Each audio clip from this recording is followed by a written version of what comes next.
Okay, today we're going to install this light right here and replace this old one, but we're going to do something a little bit different because I want to run party lights off of the light switch, and I'd like to have an inline switch so I can turn the lights on and off.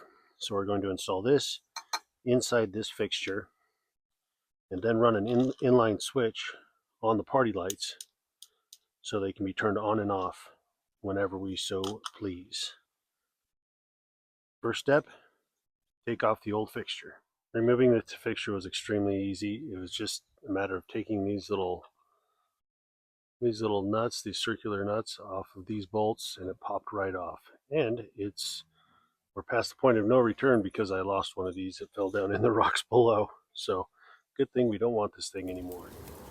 Just so I don't get any comments about how I wasn't safe, I did get my multimeter out and I did verify there's no electricity running to this with the switch off. Now, I'm sure the more appropriate thing to do is to go down to the panel and turn off the fuse, but there's no electricity going to it, so we're fine. We can go ahead and start installing this. And since that old bracket is pretty nasty, I think we're going to go ahead and put on this shiny new bracket. Something to note before I install this new bracket, it is adjustable. So if you adjust these nuts right here and then screw the screws in a little bit, of course they're not moving. If you screw the screws in a little bit and then tighten that adjustment nut back down, you can adjust how far these screws will poke through those holes right there, making sure this is nice and tight. The new bracket is installed. Clearly we did have to make some adjustments on where these screws are located here. They originally were right here and here, I believe, but because of the width of this bracket and where these mounting screws are located, we had to relocate these to over here. No big deal. That's why there's so many slots and holes in these brackets. So let's get it all wired up and mount the light. We've got it all wired up now. Got the ground, got white to white and black to black using the wire nuts that were provided in the kit. Now with these, there's always kind of a short little bit of wire that's exposed. I usually strip a little bit of extra on these, and this one was kind of a mess. It was all painted over. The wires that are, you can see the paint coming off of it right here. There's a little bit of paint on these, so just grab my pocket knife and scrape those off to make sure I get some good contact here. After a little bit of trial and error with that bracket, we do have the fixture installed, and it's working. Now, next step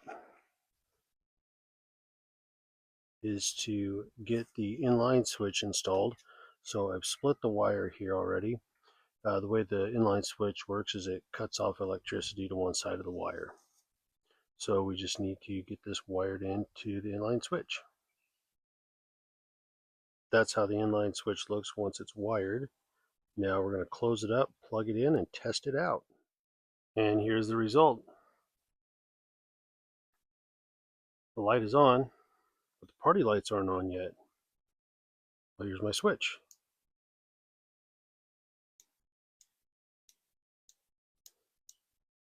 Works like a charm.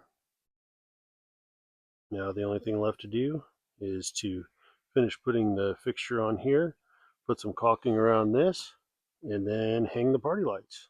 And there it is, the job is complete. There's the switch. Oh, that'll be so nice once the sun goes down. And all I did to put the lights up underneath the deck was I used some of these little cup hooks in black, and very easy to just screw in.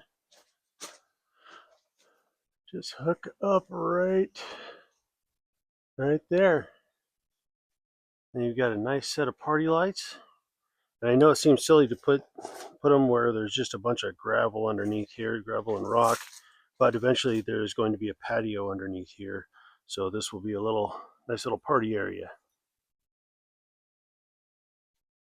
Hope this was helpful. And now that we have the party lights, it's party time. Cheers.